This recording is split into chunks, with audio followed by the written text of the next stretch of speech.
People call it the Swedish beast, yet it is an old rival of the Dongfeng Liberation. Since its inception, it has consistently held the third place in the world. Just with its framework, it uses a self-service unit plus angular transmission to enhance the rare stability of giant tires under extreme road conditions. Next, let's take a look at why Volvo, known as the Light of Sweden, remains firmly in its position. The A60 vehicle body has a length and height of 12.02 and 3.85 meters respectively, with a net weight of 43.75 tons and a maximum load capacity of 55 tons. Therefore, the complexity of the beam design is often several times that of ordinary heavy trucks. Workers will first bring in a piece of alloy steel plate and lay it flat on the support. Using CNC plasma for point-to-point cutting, edge, fundamentally eliminates potential errors caused by hand tremors.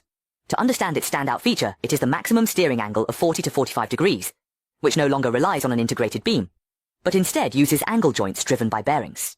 Although this design is stable and comfortable, it is also challenging. After welding each frame, a detector is used to measure the body at 100 points to the millimeter, especially the large ring at the front. Without micron precision, it is difficult to qualify, because even a slight error can lead to bearing wear and cause the vehicle body to age. Therefore, traditional companies rarely venture into disarmament-style trucks unless they have the technology to back it up.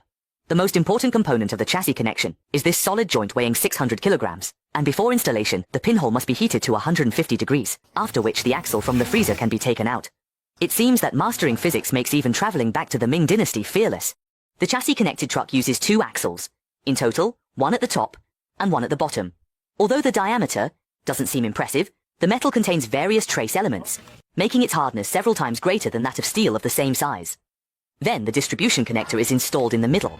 Unlike traditional trucks, this Volvo uses a triangular linkage layout, which may benefit from their proprietary TR linkage technology.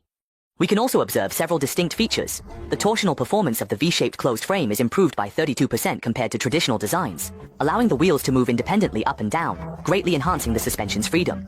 The 3 triangular linkage pivot points lower the vehicle's center of gravity. When the body tilts, a stabilizing sensation is created by generating a counter-torque through torsion. This can effectively reduce the tilt angle by 40%, especially since the vehicle's built-in ECU dynamic damping can self-adjust, acting as a life-saving device. Then, the main beam is mounted above the axle, and the hydraulic cylinder is vigorously swung. Ensure that the main beam perfectly matches without damage when entering the trench. Now let's talk about its 6-cylinder, 66673 horsepower diesel engine. As a Volvo engine capable of producing complete vehicles, likewise, it is self-made, and who would have thought that the raw materials are actually inconspicuous scraps? It seems that the environmentalism implemented by the EU might not be too late after all, considering that in the past, key components like engines were almost always made from selected high-quality metals, and using scrap metal for refining was rare. Then, place the planets in the required positions. The planets serve as spacers, allowing the metal to form a hollow effect, after casting, similar to how an engine block is a hollow shell. Once the molten iron reaches the desired temperature, it can be poured into each sand mold in sequence. To improve efficiency and reduce risk, the heavy manual labor involved in casting and braking is almost entirely automated using CNC machinery. The worker's task is to open the machined engine blocks, and use calipers to inspect each valve bore one by one. This ensures that the precision meets the required standards, with surfaces that can even emit a dazzling reflection. Perhaps it is this strictness that has made Volvo the top-selling heavy truck in Europe. However, in terms of global rankings, Volvo still lags slightly behind the leading Traton Group and second-place Daimler. The engine block is then placed onto a mechanical cart on the assembly line, where the engine will be fully assembled. I wonder if anyone has noticed that the ratio of male to female workers in this company is almost equal, with women even outnumbering men several times in certain positions. In light industries, this is a common phenomenon, but it is indeed rare in manufacturing. Perhaps women are more meticulous in their approach to their jobs. With the final hose assembled, it is moved forward, ready for the next step. First, the engine is secured to the stand, and then the hose is connected to the body outlet. Only after the engine passes a 120-second power test can it proceed to paint preparation. According to Volvo's regulations, every commercial engine they produce must be painted. There are 2 reasons for this. The first is that the dark green paint is a tradition for them. The second reason is that the paint provides an anti-corrosion effect, although the color seems reminiscent of a Soviet-era product. Next, screws are placed into the chassis, and with the help of an imaging device, they can be tightened while standing. The benefits brought by machinery are indeed obvious. In the past, you would have had to flip over a chassis weighing tens of tons. Compared to the Watertowns, it doesn't stand out much, but its size is larger than that of a regular truck, which also means a better cooling index.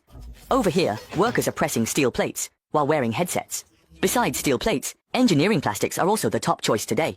However, plastic is the standard for regular private cars, while large buses and heavy trucks use steel plates for fuel tanks. The advantages mainly lie in impact resistance and durability, but a fuel tank can't be used just after welding. Without this set of pressure testing, it's hard to leave the factory.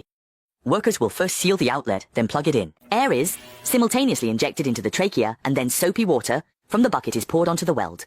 Once bubbles appear in the soapy water, it indicates that there are still gaps remaining in the weld. Let's look at this footage. The video shows the flaws left by inadequate welding. If such issues occur, the worker must weld the gaps again. Of course, defects are not always present, but inspection is a crucial step that must be performed 100% of the time. To match the net weight of several dozen tons, the fuel tank was designed to be particularly large from the outset. It can hold 750 liters of diesel in one go, and if filled at 8 yuan per liter, that amounts to 6,000 yuan. Meanwhile, the cab is being installed intensively over here. Are you aware? In the early days, some private cars often had issues with paint peeling and rusting, which ultimately was due to inadequate anti-corrosion measures. After welding, the steel plates are covered with oil and grime, which is one of the factors that can lead to rust. Only after thorough cleaning layer by layer can this be addressed.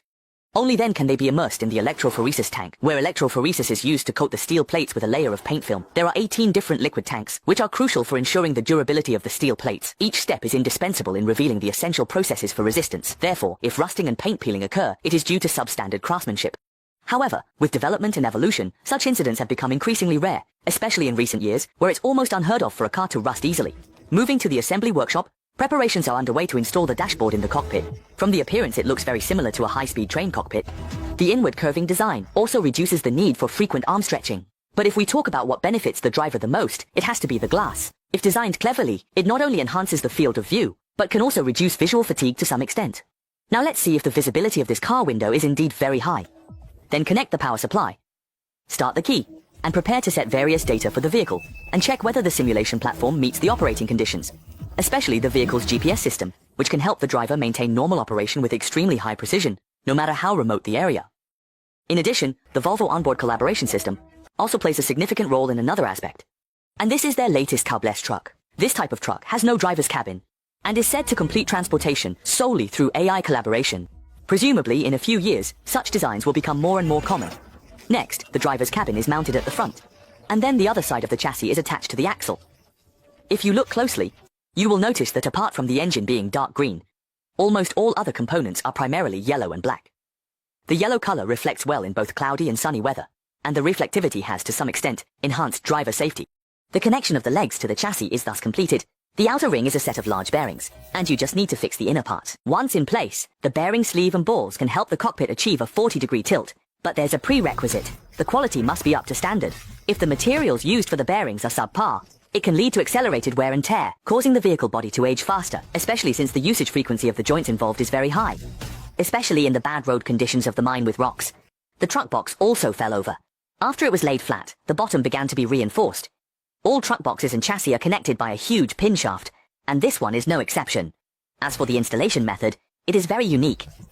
First, fix the hydraulic rod at one end of the cutting shaft, and then slowly push it in with the help of hydraulic pressure. In a blink of an eye, the oil cylinders on both sides were assembled and formed, and when it was raised, the vertical height was more than 5 meters. Next, install the tires. As a truck with a maximum load of nearly 100 tons, each of them has been specially customized for more than half a month, and the net weight of a single unit is as high as 1,300 kilograms. The price of just one tire has exceeded that of many mid-range private cars. To fix this behemoth, the 24 screws on the wheel hub need to be tightened simultaneously in groups of 4, with an appropriate amount of spacing between each group. Compared with an even distribution, this design can make the tire more stable. Because every 4 is equivalent to a reinforcement, layer by layer, the strength of each one is greatly improved. Now it comes to the final inspection, to ensure that the distribution between the lines is even. In fact, the most eye-catching thing about Volvo heavy trucks is that they are very durable. That is the mechanical optimization of the triangular structure. It is said that in the 30-degree mine slope test, the TP-Link suspension technology can keep the body within 5 degrees. The traditional suspension is basically around 12 degrees. Secondly, compared with ordinary heavy trucks, TP suspension can reduce more than 80% of high-frequency vibrations, fundamentally reducing the probability of back pain. Now let's take a look at this remote control car. The front of the vehicle is completely covered by the cargo box, which greatly improves the transportation efficiency. It will also automatically replenish the vehicle's energy, mainly suitable for working in harsh environments or complex areas with nuclear radiation. Workers don't need to make contact. They can even lie down and get the job done. So do you think heavy trucks will be completely replaced by unmanned AI in the future?